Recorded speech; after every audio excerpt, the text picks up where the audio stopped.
So what is spell resistance? I like to think of SR as an armor class against magic, and in fact that's how the book describes it. Just like how you have an AC that protects you against physical attacks, swords, bows, and punches, certain creatures have a spell resistance that is their ability to defend themselves against magic and magical attacks. So how do you get spell resistance?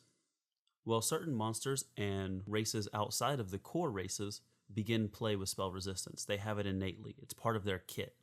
Examples would be the drow, dark elves that live deep underground. They have an innate spell resistance of 6 plus their character level. Core races, your elves, your dwarves, your humans, etc., do not begin play with spell resistance, and they have to gain it through other means.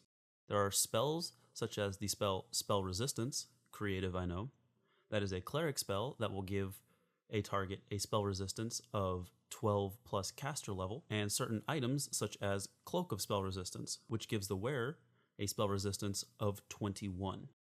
So what exactly does it mean to have spell resistance, and how does it work in the flow of combat? Well, going back to our example with AC, you have a number that the target has to match or exceed in order for their attack to land and deal damage. It works the exact same way, except it's a different check that you make. When casting a spell against a target that has SR, you must make a caster level check, which is 1d20 plus your caster level, which in most cases is going to be your character level unless you multiclassed.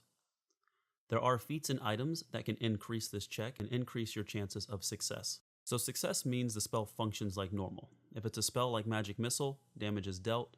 If it's a spell that requires a save, such as Will, Fortitude, or Reflex, then the target makes that save just as they normally would if they didn't have the SR.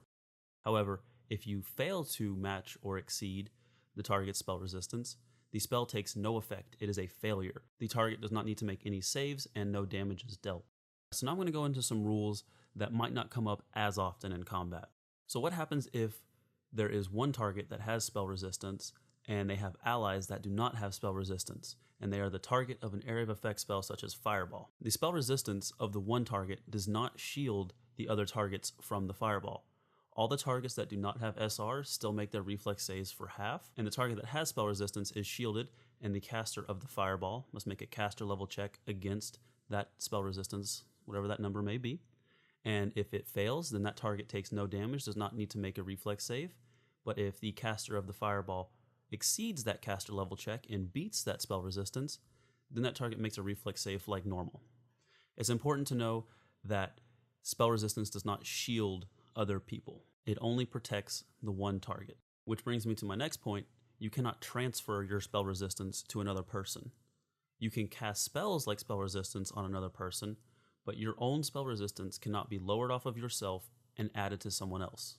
And speaking of lowering spell resistance is always considered on. Any creature that has SR always has it. Whether they are unconscious, immobile, asleep, it does not matter. If they have spell resistance as part of their defensive kit, then they always have it. They can choose, however, to lower it, which takes one standard action, and then the next round another standard action to keep it lowered. One more thing I want to point out is that spell resistance does not stack. It overlaps, with the more powerful one taking over. So if you have a character that has innate spell resistance and they wear a cloak of spell resistance, if that cloak provides more spell resistance than their innate ability, then they have whatever they get from the cloak, which would be 21. It wouldn't be 21 plus their innate. Overlaps, it does not stack. All right, so let's give a quick example of how this works in the flow of combat. So we have Larry, our 4th level drow wizard. And as you remember, drow have an innate spell resistance of 6 plus their character level, which in this case is 4. So Larry has a spell resistance of 10.